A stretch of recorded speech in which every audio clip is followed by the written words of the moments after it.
Morning, Art. Good morning. Good morning. I'm just checking all the little stuff here on my screen. So have you got a ride? Yes, Anybody nice? I think so. Who's that? Suzanne, Oh, well, that's a very nice ride. I haven't called her back yet. I wasn't feeling well yesterday and this morning. Hope you're feeling better today. Yes, I feel better. I was having some intestinal problems, and I feel much better today. Uh, Good morning, Glenda. Good morning, Art. How are you? Oh, I feel a whole lot more like I do now than I did when I woke up. Good morning, Father Mark.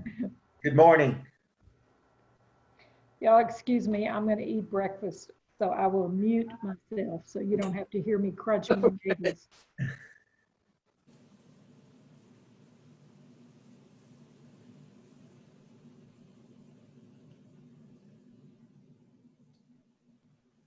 You're trying to print something.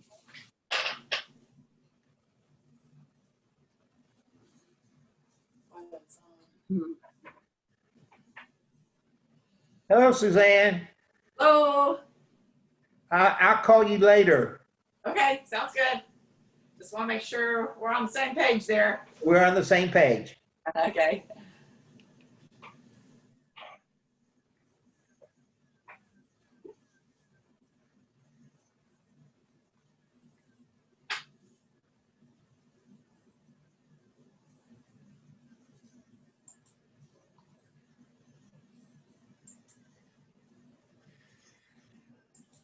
Are we gonna make that airplane with Ian?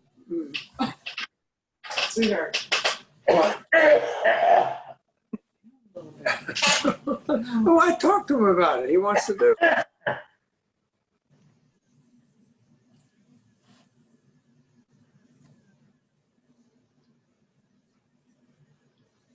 I'm curious now, after what Janice said in her sermon this morning, what it takes to be able to set up a Zoom meeting with your family. We've done FaceTime. We've done FaceTime, but we've never done a Zoom.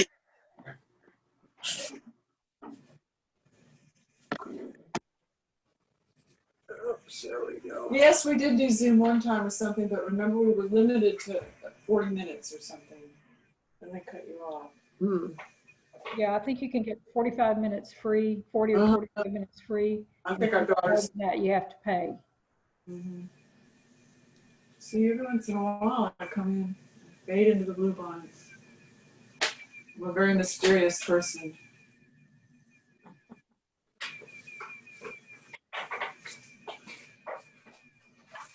Morning, Diane.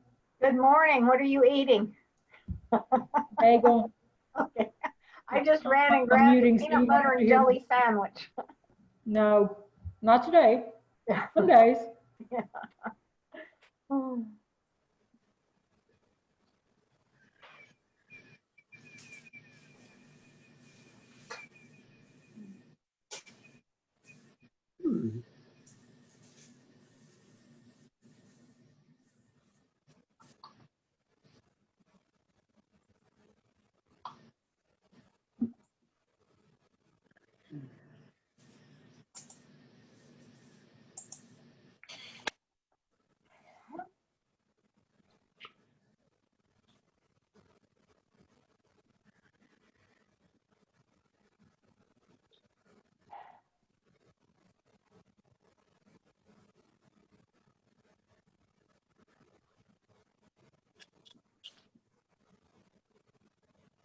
What's that noise coming out of? Oh, my hearing aid. No, it's not. They're speaking to each other, I think.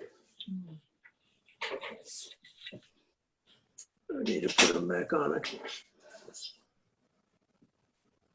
Boy, when I wear them under those things, they just whistle like mad.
Are we discussing chapter 29 and following? Yes. Yeah, it was that section, Okay. leaving my comfort zone. I thought she did that a long time ago. Hi, Peter.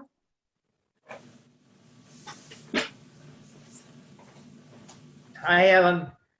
Hi.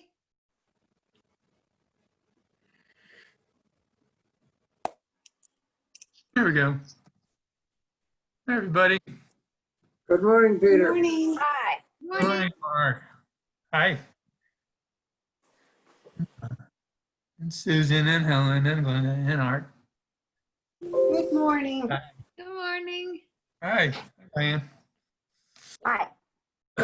Well, got my glasses on. Okay. All plugged in here. Just reviewing the notes. Good notes. Good book.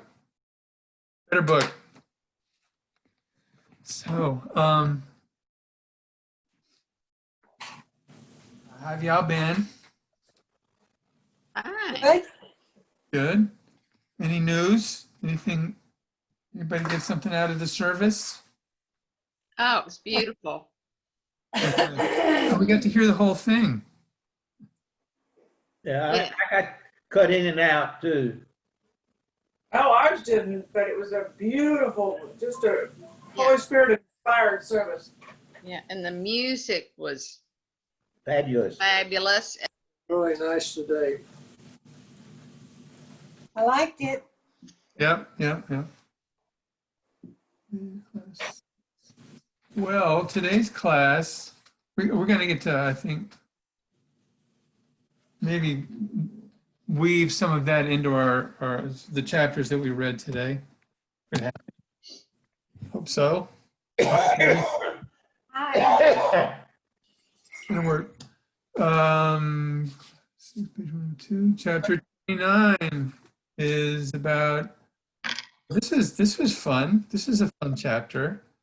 She got to get red in the face due to embarrassment and want to crawl under her chair. But she stuck her neck out there and she's trying. As we were talking about meetings past, so this is neat, finding out about the history and finding about how the author was very white, but she's actually making strides as to, okay, now what? What do I do? How do I help to heal the situation as best I can? Do my part. Be a part of this community and try to get the whole community moving forward regarding this issue. She went to a rough cut workshop, and I'm not familiar with rough cut workshops, but that's what she went to. And she stood up and she had been familiar with commenting on the editing of films. She just talked to the other 149 persons in the room that were not, well, that she was the oddball out. She was the one that needed to listen, as she found out. And has anyone else been in a situation like this where you were pretty much asked to sit down and be quiet and be a better listener, not a speaker, just embarrassed in general by not being a listener? No, if that had happened to me, I'd still be under my bed. I've been in a situation where I've said something and wished I hadn't, but it, Oh, yeah. and I mean in a large group or something. I think probably we've all done that. I don't know, but Sure. but sometimes I think you get that nudge, which I take it to be from the Holy Spirit telling you to say something. And then when I have, and it really had nothing to do with, at least I don't think it had anything to do with anything racial, but I think I just got an uncomfortable feeling because I'm not one to just get out there and say stuff without giving it a lot of thought. But occasionally it has brought fruit. So anyway, it's I that. thought this, Go ahead, go ahead. I've had an experience where in a meeting, I was trying to make a comment, and I was totally jumped upon, and I realized suddenly that I was using the English language, and the people I was speaking to were speaking Texan, and there were totally different interpretations. I mean, 180-degree different interpretations of the words that I was using by the people who are listening to me. Yeah. That was, Susan, what were you going to say?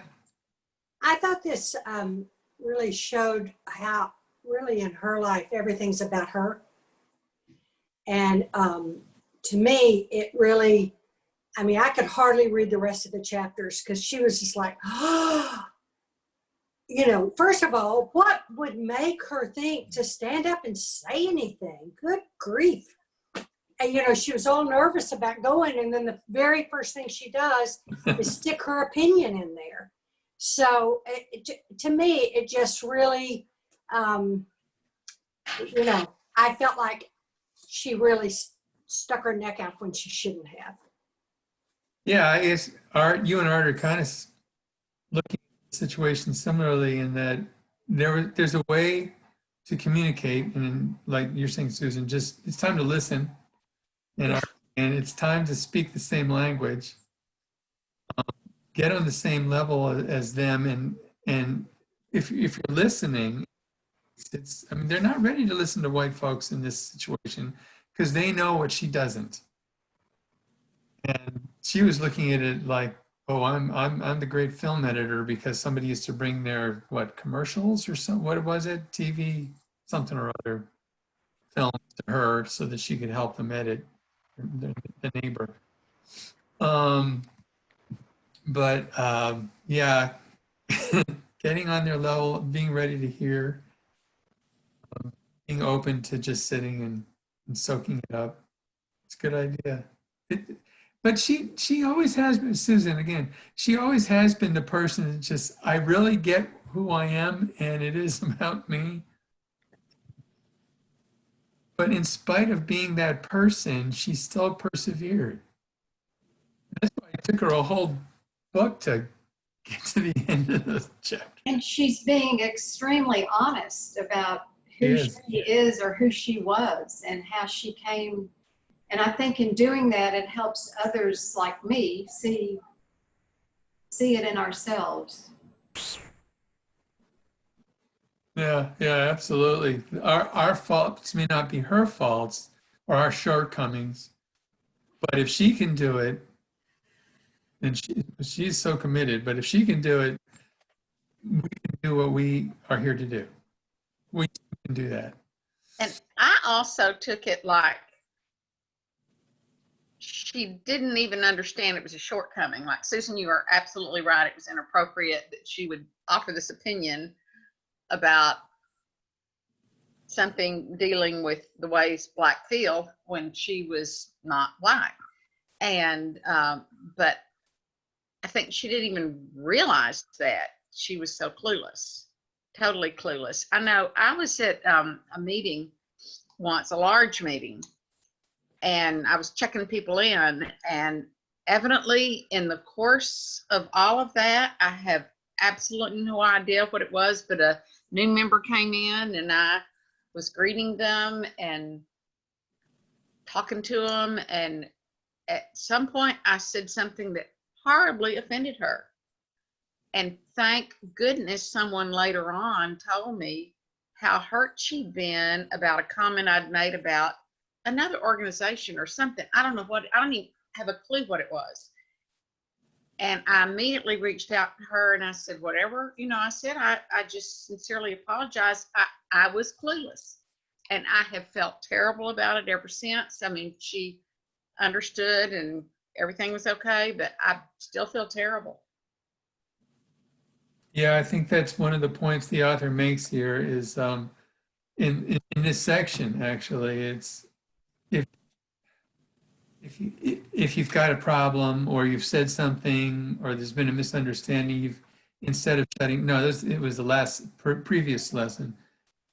Don't shut down, press on to the, so why do you feel that way? Why do you feel like there were all these white people around and I've never seen that many white people before in the parade or in the festival, New Year's Day festival they have in Boston? Yeah, but you went back and discussed it with her instead of not. So, well, consider intent versus impact is the question that at the end of the chapter that the author raises on page 165. And I'll read it aloud. Think of a time when you hurt someone's feelings without intending to. Was your impulse to defend yourself? Which is exactly what happened to me when I was driving this way this past week, and somebody was coming this way, and I was driving through their neighborhood. So we're going towards each other, and he drove in front of me, made a left in front of me, so he's looking right at me now because he stops in front of me. And after a while, I thought I wanted to defend myself, but after a while, I thought, oh, I'm driving too quickly through his neighborhood, and he may have children or the kids next door. A lot of kids in the neighborhood. And so I'll finish reading it. Was your impulse to defend yourself? Yes. If so, why do you think the urge to defend your intention felt so important? You eventually shifted from focusing on your intent to focusing on the impact of your words or actions. What inspired you to do so? What was ultimately required to heal the rift? Anybody, or you can write it down if you wish and then come back to it. Anybody have a situation? Go ahead. Father Mark might be able to relate to this. I said something in a sermon one time that I did not think was in any way going to offend or insult anyone. And then I heard, not from the person who was offended, but from someone else, that I had offended this person with something that I had said in the sermon. And of course, I was, my immediate reaction was to defend myself because I truly thought that what I said in the sermon needed to be said. And I like to think that I depend on the Holy Spirit to inspire my sermons. And so, you know, I was just, at first I was like, well, you know, the Holy Spirit told me to say that, and if they don't like it, too bad, you know. This was all in my head. I didn't say that out loud. But then I did reach out to the person, and we had a good, you know, talk, and I apologized for offending them and asked them why it offended them. And when they told me why it offended them, it made sense that they were offended by what I said. And so we were able to heal that. But, you know, if I'd not reached out to that person, then I would not have known why they were offended, and I would not have realized that they had a legitimate reason for being offended. And probably I would have felt very differently about that person and they about me going forward. And Mark, you've never had that happen in your life, right? Oh, never, not at all. One instance I remember, it had to do with integration and white flight from public schools and the possibility of starting a private school in the church and all of that. And I spoke up, and I knew this person disagreed with me wholeheartedly. But after the service, he said, I disagreed with 100% you said, but you said it well. And I took that as a backhanded comment. I don't know if I should or not, but if I had to do it over again, I would have said the same thing.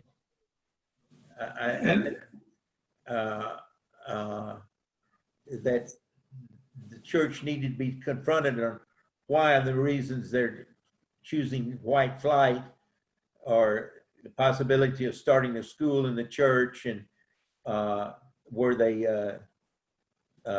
godly reasons or were they personal reasons? And we went on. That's interesting. You know, having come from Dallas for so many years, where there's so many excellent private schools and so many of them come out of the church, and they have to, economic situation, if you're going to get any kind of interracial mix in your student body, you're going to have to provide scholarships, and even then the numbers are going to be very small. It's a problem. Good schools, though, from what I've heard. Wouldn't know personally. Well, I do have some experience there. Let's move on to the next chapter. Here she is post the Rough Cut workshop. And there were great people who came around her at that workshop and encouraged her to go forward, stay for the rest of the workshop, and she did and worked through it. Now she's facing discomfort and pain. The culture and niceness she was raised in and had come to know so well and lived in for her entire life, pretty much up to that time. And she noticed that her mom may have seen that she was a person who was identifying that there was this niceness culture that she was no longer comfortable with. Her mom had a stroke. The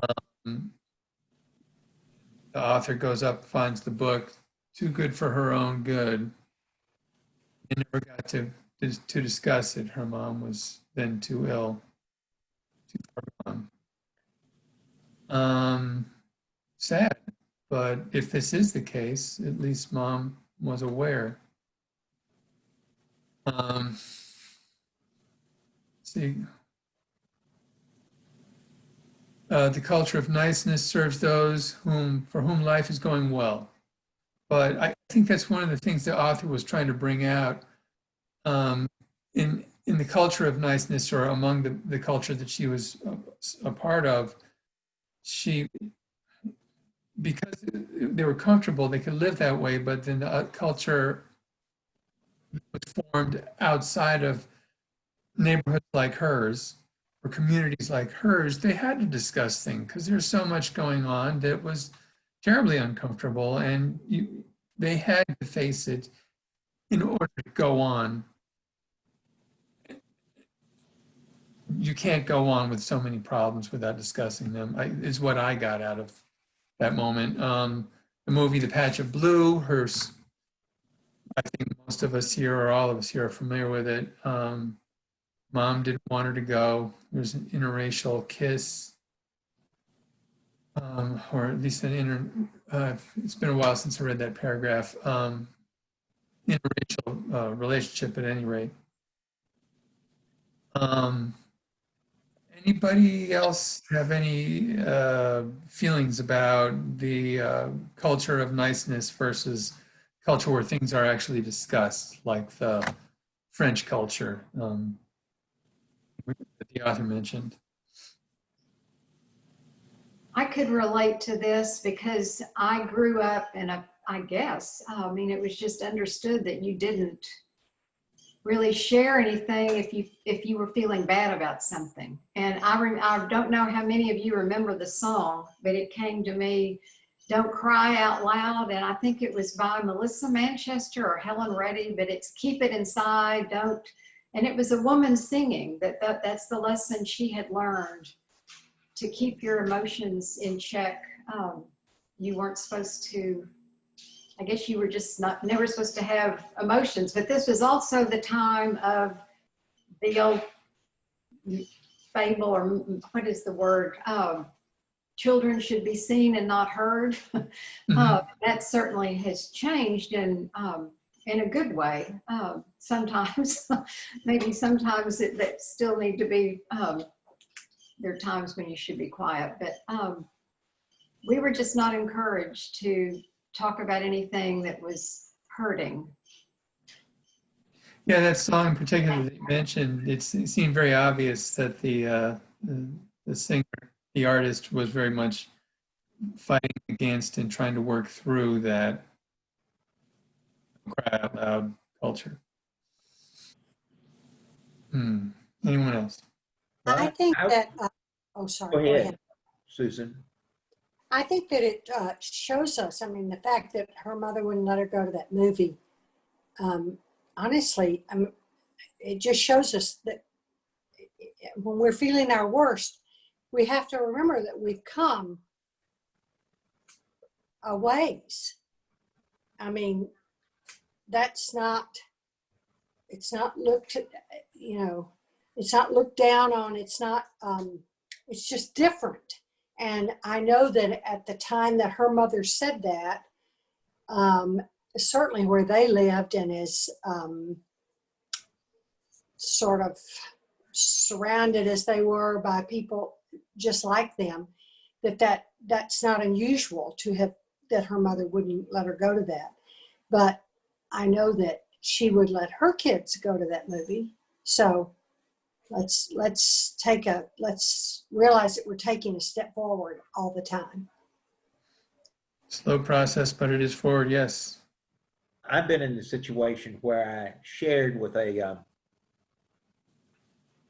person I respect and had confidence in, and their response to me is, "You shouldn't feel like that. You're an Episcopal priest." And it was a deep, it was something that was churning up in my heart over that, and I just sort of blurted it out, and I was shot down. And that really wanted me to make sure that I'd share with that person again. But I've been there not on the racial issue, but on personal issues.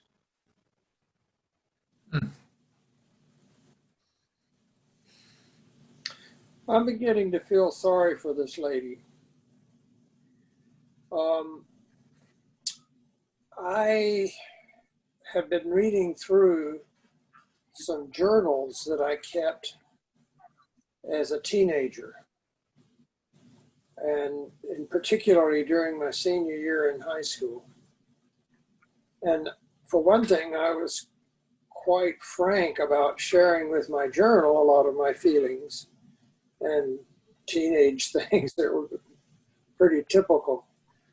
But then I've discovered so many times in this journal, I've recorded where I sat down with my dad and we talked about these things. And that experience has made me so incredibly grateful for a father who would do that.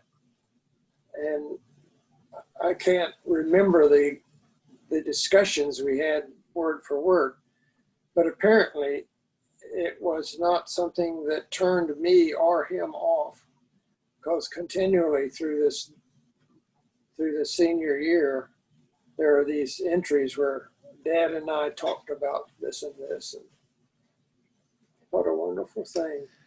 Again, Art, you have chosen your parents well. Congratulations.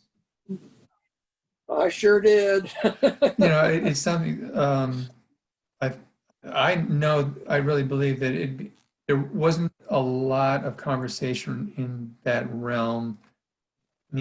Had been, it probably wouldn't have been a long or deep one. This wasn't, being a priest and your mom, I'm sure, together they had something to offer in that regard. It's wonderful. Yeah, in that regard, sure. Feel sorry for the author. She did not have that. She had the culture she lived in, and she was spent years trying to move on from it.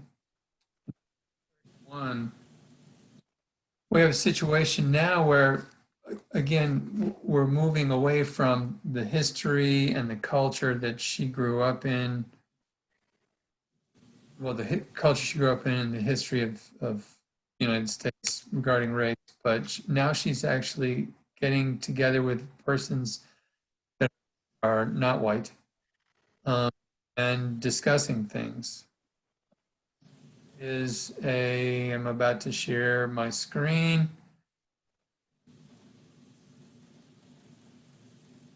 That there is we are a part of as Zoom meetings. We also have this. I posted this morning, Sunday morning formation class. You see up here. So if you go to the Facebook page, you can find this. You don't have to. You can write it down, or you can just go to our group together. But it's October 1st. The gentleman who runs this up is pictured right here. What's his name again, Glenda? Remember? Eric Law. Yeah, Eric Law. He's almost really famous. Among Yeah, Episcopalians around here, he is. Yeah. Excellent. People, every time you hear his name come up, oh, excellent speaker. Well, he is. When it comes to public speaking and teaching on this topic that we are discussing in particular, he's all that and then some. But on October 1st, a class for building bridges, having difficult conversations on race relations, part 1. That's part 1 of 2. But it's so popular, he's giving a class this month, 2 parts as well, same class. It's already full. So they had another one, October 1st. It's really popular. It's already full. There's no other class scheduled after this one. But if I'm not mistaken, he's already said there will be another class. That's the plan that we can sign up for. And Becky, I'm pretty sure, is already signed up for this month's class series of 2 classes. And it's so we can get together with a larger community, meaning white and non-white together in a room and discussing things with the structure of that conversation being through a series or class that Mr. Eric Law has put together with his team. If you want to be a part of that and not leave Becky to do it all by herself, it's available to us the next time they schedule something if it doesn't fill up first. Peter, is the October one already full too? It is. Okay, because I'm signed up for that one. Well, good. And this man, he's been doing this work for I don't even know how many years. He is. He mentioned when I was in a class of his that it goes back to, I believe he was either in college or just out of college in the LA area. Right. Said they got together, this group of folks, we need to get together cross-culturally and discuss these issues. And they said, do you want to lead it? He said, okay. Yeah. His family are Chinese immigrants. And so he speaks with some authority on race relations, and he is an incredibly positive, spirit-filled person. He just every time I'm in a session of his, I'm just blown away. Yeah, he's good. He's an excellent teacher. It's wonderful material, and it'd be a great way for us to learn how to, give us an opportunity to have a structure that's already in place, put in by him and his team, Yes, Ministine. So that we don't have to figure it out from square one like he did back in the day when he was starting off. And we might send a little thank you to Bishop Boyle for arranging all this, because while Father Law tries very hard to keep things affordable, his stuff is not free, and the diocese is paying for all of this for us. So we might send a little thank you to Bishop Doyle for that. Yeah, and if you like coupons, this is like having a free coupon from Bishop Doyle.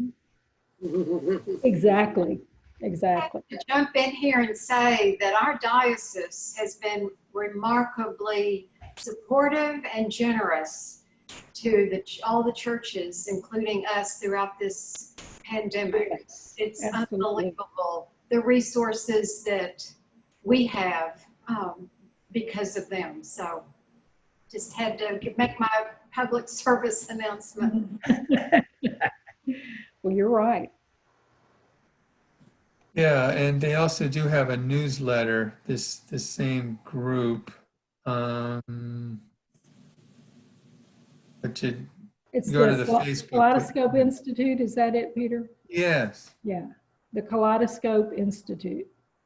You can find them online. Yes. I should post them as well. I'll get that taken care of. Take a note, Kaleidoscope. Better put that over here so I don't lose it. Kaleidoscope Institute. All right.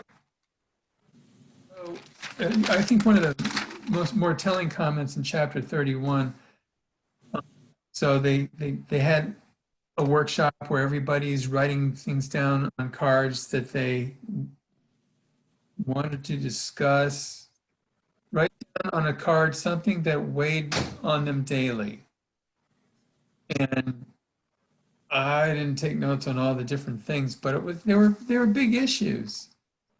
And one of the persons of color said, "You don't talk about this stuff?" That was his comment.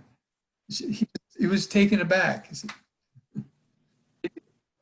in other words, we need to talk about this stuff. We, as a culture, I think is what the author is trying to say. We don't talk enough. We don't talk outside our group of comfort. We don't talk outside our group of white folks. And we need to make an effort to do that, which is why I posted that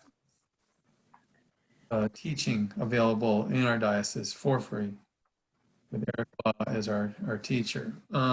So that we have a conversation into our large community. Yes. Could we go back just for a second to page 171 in the previous chapter? Sure. That last paragraph I found to be really, really important. If there's a place for tolerance in racial healing, perhaps it has to do with tolerating my own feelings of discomfort that arise when a person of any color expresses an emotion not welcome in the culture of niceness. It also has to do with tolerating my own feelings of shame, humiliation, regret, anger, and fear so I can engage, not run. For me, tolerance is not about others. It's about accepting my own uncomfortable emotions as I adjust to a changing view of myself as imperfect and vulnerable, as human. That really kind of hit me between the eyes.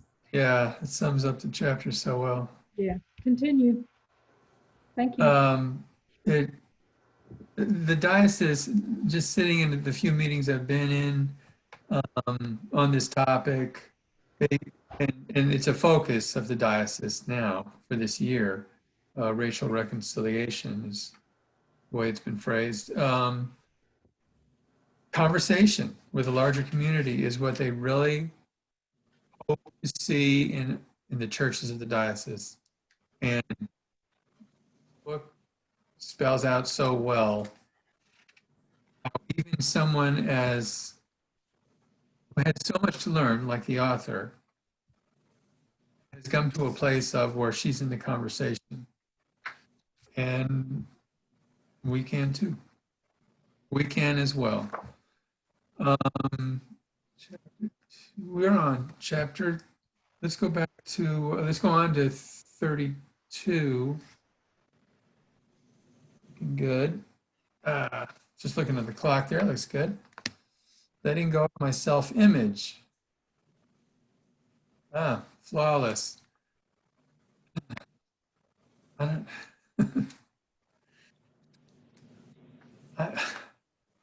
all right, I'm gonna say one time I was at a wedding and I was so concerned. There was two lines of persons, and you had to dance between the two people, the two lines of persons. And it's a group of 20, 30, and you had to make it all the way down the line between the two lines of people watching, clapping, dancing on the sides. And I noticed that, and we're talking about Black people who are of color discussing things, and I think that helps people. It makes me wonder that would help people to feel more comfortable in their bodies, in their minds, in their skin, and who they are. And there was an ease among the persons of color dancing through the line, as opposed to, it just seemed an uneasiness in those who were white. And that's not in the chapter, but it's where my mind went. The author's very much wanting to let go of her self-image, wanting to be perceived as flawless, and she wants to get to a place where she can admit imperfection. We can go. I was going to go straight to the question at the end of the chapter. Does anyone have anything to add before we go there? I was with her as she wrote. I was raised in a unique situation where both of my parents were involved in political action. My mother happened to be a state appointee to a state office for 22 years, and she was a Democrat. And my father was active in the Republican Party. So I had a unique situation. And I grew up thinking that I was well-rounded, was open, particularly to people of color. Only into my later life, as I began to deal with people of color, I found out I was very immature in the knowledge there. And it took me back a little to get with the program. But I knew where she was coming from. It seems there's more information out there now, and it's easier to know what you didn't. But it was tough earlier. Again, I keep thinking she's meaning we need not to see through our own lens and our own mind to try to understand other people and be empathetic. I mean, agree or not agree, whether it's a political opinion, whether it's about race, religion, anything. Don't look at it through our eyes necessarily, but try to see where they're coming from to truly understand what it is they're saying. I mean, I don't know if I'm wording this well at all, but you know, then we can understand where they're coming from. If we try to look, you know, you can never understand someone until you walk in their shoes. If we keep walking in our own shoes all the time, we won't be really truly trying to understand. And again, it doesn't mean that you're going to have to go to someone else's opinion on anything necessarily, but I just kept thinking about that as I read. I was thinking about back in the chapter before, she's talking about the angry Black man stereotype, and her thought, if only they weren't so angry. It kind of goes along with what you're saying, Helen. I think right now there are a lot of people that see the protests and the rioting, and they just think, why are they so angry? And not really walking in their shoes or understand. I mean, I don't think anybody, or not too many people, like what's happening in the riots, but to understand why it's happening is maybe really important for us. Yeah, it's so hard to do.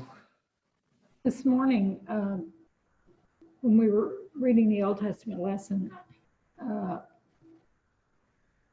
thought, and then we sang the song, Let My People Go. I thought, in a way, African Americans were, with the Civil War and the constitutional amendments that came after that, in a way, they were like the children of Israel who were released from Egypt, but then wandered in the wilderness for 40 years, and that was because of their own stubbornness. But in a way, African Americans have been wandering in the wilderness for 100 and however many years because of our stubbornness, because we're not allowing them out of the wilderness. We're trying, the dominant culture is keeping them in the wilderness. I don't know if I. No, you said it well. To you at all. Yeah. And that's one of the author's main focus for this book. Absolutely. We have what I've heard 8 and I've heard 10 times the wealth of the average black family is what the average white family has. And that's the basis of so much lack of opportunity. Just on an economic level. And then we have segregated cultures because of the way the housing situation was. But we've been through that already. But you're absolutely right, Glenda. We have to reach out. The reading this week caused me to go back and look up a quote from the movie A Time to Kill with Matthew McConaughey and Samuel L. Jackson. And at the end of the movie, Samuel L. Jackson's character was talking about why he had chosen a white attorney. And he said, N-word, Negro, Black, African American, no matter how you see me different. When you look at me, you don't see a man, you see a black man. And I think when I heard that actually in the movie, I thought it described me. And I mean, it's something that I continue to work on, to remember not to see a black person as different, just as to remember that, to see them as a person and not a black person, to get rid of the difference. Yeah, I hear you. I think part of my problem personally was in not understanding, because I just had referenced the economic disparity, and not understanding the reason for the economic disparity in the United States. It was in me to see them as less than, and understanding it now far better has helped me to not, instead of saying, I'm going to see them as human beings on par or equal with, or just like I am human and the people that I love, and think, oh, there's a reason for this, and now it's easier to, instead of trying to muscle my way through, I'm going to see them as people just like me, also as people.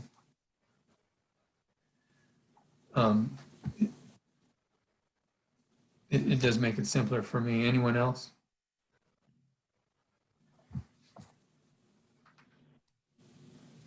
Let's go on to chapter 30. Oh, wait a minute.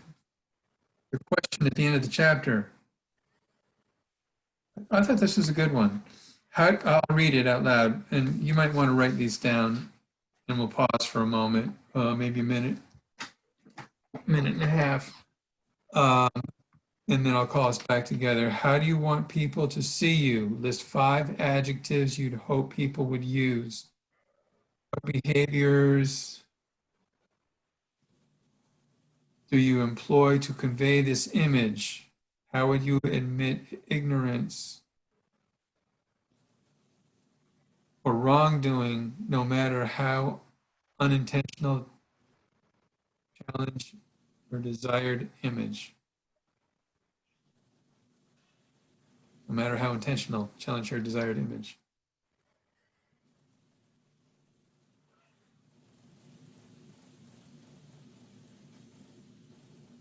I think about the words in, I'm not very good about remembering verses, but I think it's in Micah, talking about walking humbly with our Lord. And I think that would be something that I would hope that people would describe me as trying to be humble. I don't always succeed at that very much.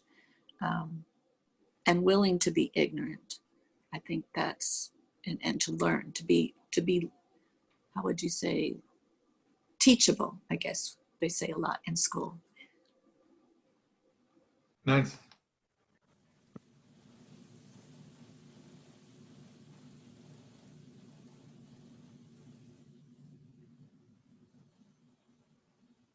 Two of the words I wrote down were open-minded and empathetic. And I have thought of myself that way for many, many, many years.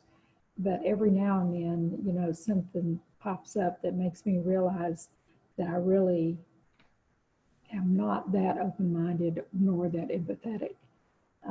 It's easy to be open-minded and empathetic with people with whom I agree. But the last couple of weeks with conventions and that kind of thing, I've really had to work to be open-minded and empathetic toward, well, both sides actually, when I hear them say things that are, that I think are just intended to get votes and not sincere.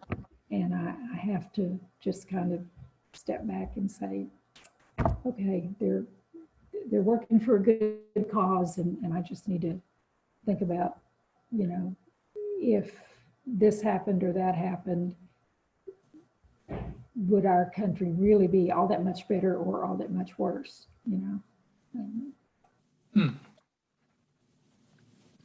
For some reason, I don't mean to inject politics, but that's just the example that most recently came to mind.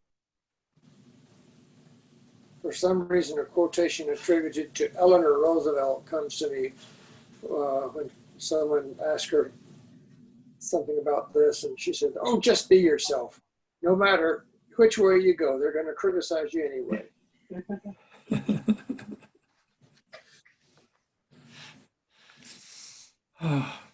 In today's sermon about love, the thing that went through my mind was, again, it's from the Bible. I can't identify the quote, but it's easy to love those who love us back. And it's much, the challenge for me this week is going to be to try to show more love to those who don't love me back, or, you know, who maybe I disagree with or have difficulty seeing their point of view, to try to love people who for me are more difficult to love. Yes, if they don't share your point of view, then it is harder to love them as well. But that's what we're called to do. For me, it's being vulnerable, willing to take risk.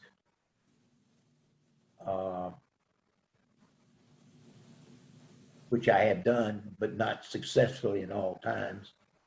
But I would like to be seen as someone who would is on the edge rather than set in his ways.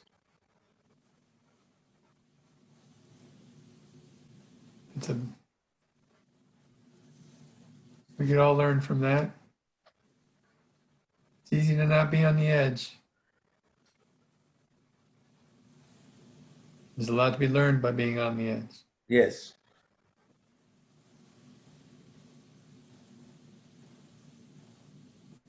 Wow. All right. Other, before we move to 33. Here we go. Leaving my comfort zone. And I might just throw out there right now. I was in a church, I don't think I've mentioned this before, Dallas County resident, and we brought in a new pastor. The other one had retired. And moved from Aspen, Colorado, to be with us with his 4 kids, I believe. And some were in high school. So this is a real commitment on the whole family's part. And we started doing discipling and knocking on doors in the neighborhood in an area that was 50% apartment dwellers, which means it was 50% more than likely or more not persons that were white, persons of color. And they started coming to church, and the elders got together and said, this isn't working for us. And within 2 years, that priest resigned. And the people who were coming into the church from the neighborhood went away. A real sad situation. So I guess, any thoughts? And that's what this chapter is about. The church in the city. Yeah, this is church in that's in Dallas. Go on. Go ahead. There was something in this chapter. I'm kind of like Susan, you know, this woman kind of driving me a little bit nuts because, you know, it's all how clueless she is and everything. And she had a statement in this chapter. My own coloring had suddenly become a logo for the Haros. I was learning, I guess at that point, white people had inflicted on people of color over the centuries. I mean, it's what planet did she come from? I mean, Well, Massachusetts. She's well, but still, she had to have taken American and world history. If she had a decent teacher, she's I think 10 years younger than I am or so, more. And if anything, we have gotten where we've opened up more about past issues and tried to approach them honestly. And I was just surprised at that. Helen, if you think about it, 10 years behind us, the textbooks were all still very dead white men oriented. And there was no empathy there was no empathy in them for the people whose land we were taking, it was taught that slavery was wrong and that the abolitionists were wonderful and great, but again, they were white men doing something for those poor enslaved Black people who couldn't help themselves. And I think if you lived in a place where you didn't have any contact with people of color, it was probably even worse. And I know you to be a teacher who doesn't just open the textbook and teach from the textbook, but many, many, many teachers do. And so if she went through, history classes that were just from the textbook, then she wouldn't have been exposed to anything else. And also remember that she lived an extremely sheltered life, because think about in the first chapter, the explanation her mother gave her about the Indians. And that was what her mother thought, because that was what her mother had been told. I also as a girl, so. I think she's writing a book. So she's saying, oh, I'm just now figuring this out. She wouldn't be writing this book if she hadn't already figured out some of it. So I think a lot of it is about, I'm going to put it this way because it says it in a bigger way. Because otherwise, she wouldn't have started writing an entire book about something that she was just now, oh my gosh, you know. Anyway, she's naive. I like the part in the chapter where she described how blacks look at whites and their dead fish skin and their blue eyes and all. I never have thought about that ever. Yeah, me either. To me, how she scared herself. She went downstairs to put on the tea kettle and turned on the light and saw herself in the mirror, and she was shocked. I mean, that seems so unreal to me. I don't know. I think that's part of our white culture, in that we are the dominant culture in the United States, and to think that we don't have a culture, or that they have a culture and we are. Yeah. We all figured that out, but yes, it's good to know though, isn't it? Yes, it is. Good to know. Interesting. It's interesting to hear something like that and to have her look at something like that. I mean, it's not something that you think about ahead of time. Right, and she found out more by, she moved out of Whitman, moved to Cambridge, started going to meetings and started hearing other persons. She had to reach out to hear other people's opinions and what they were thinking. It was found out. It was interesting too, she talked about how she started really looking at people and realized that not all people, she always thought of white people as just white people. And she began to and black people as just black people. And she began to really look at faces and see that all white people don't have the same skin tone, and all white people don't have the same facial features, nor do all black people. I thought that was interesting. Yeah.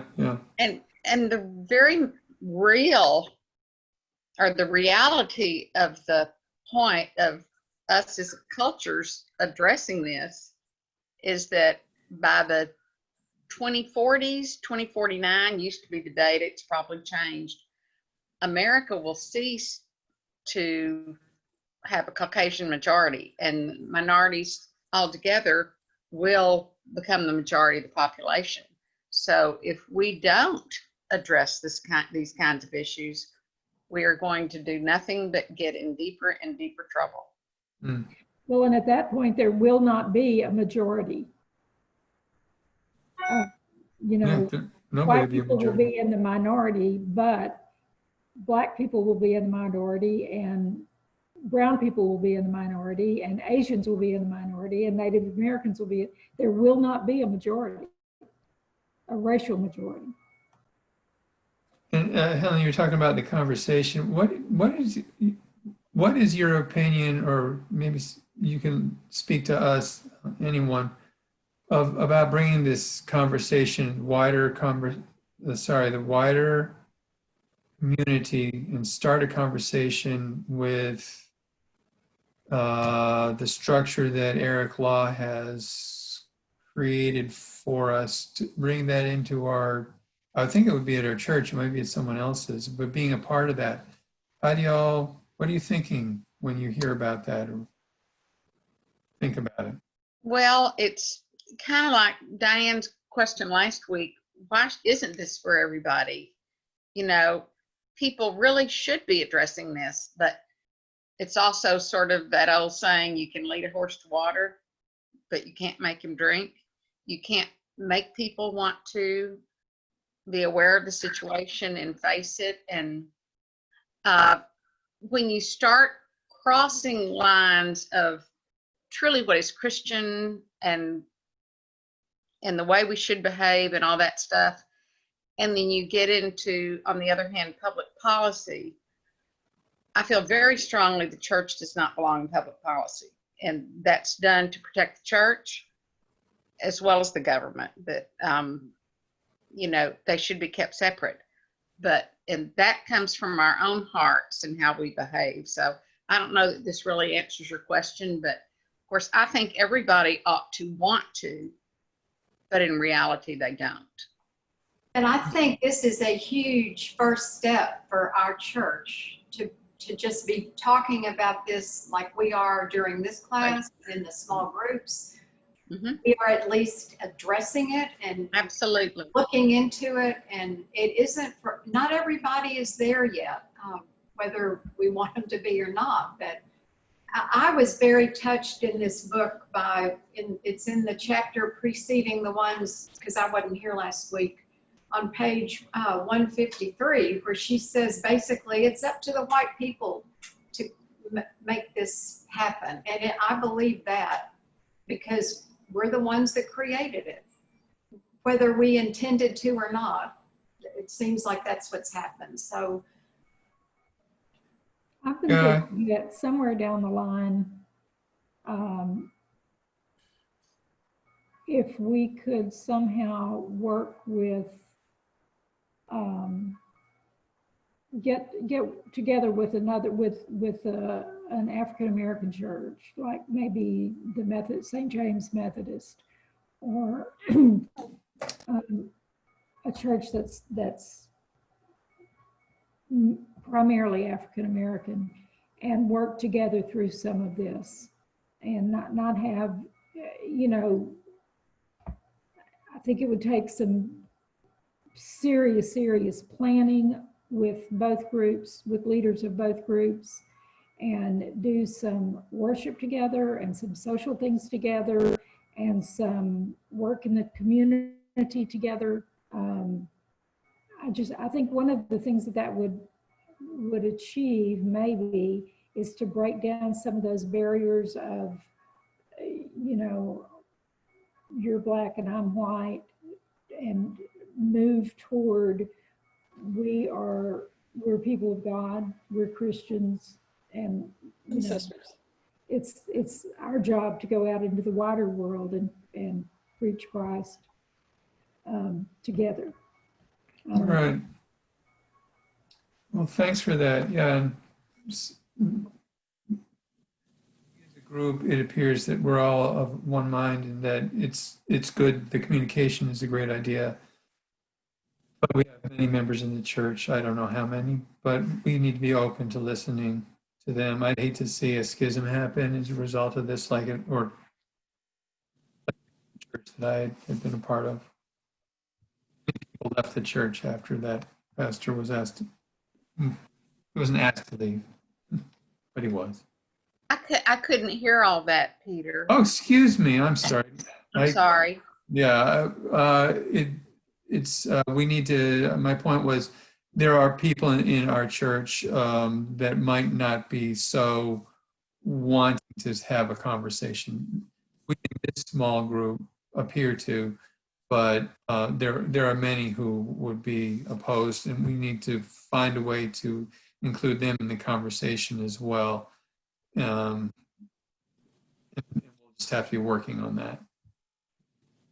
But yeah, the conversation going forward sounds like a great idea, whatever form that may take. walk in love. Yes. In love. We must. I'll close this in prayer if we bow our heads. Lord, thank you for this time as we go forward with the thought of expanding the conversation in our church regarding race, knowing that love can bring us a closer, a better understanding among people within and without the church, our church home, and help us to see how to walk forward in that light and love. Setting a true understanding bring us in a greater understanding of how to work best in our community broadly. It's time together, and we look forward to our next lesson. We pray this in Jesus' name. Amen. Amen. Thank you, Peter. You're welcome. Peter. The next chapters are perhaps obvious, but they are, inner work is the section 34 through 40. And I'll post it. Okay. Okay. All right. Have a good one. Okay. Thank Thank you. Yeah. Bye. Bye-bye. Bye-bye. Bye-bye.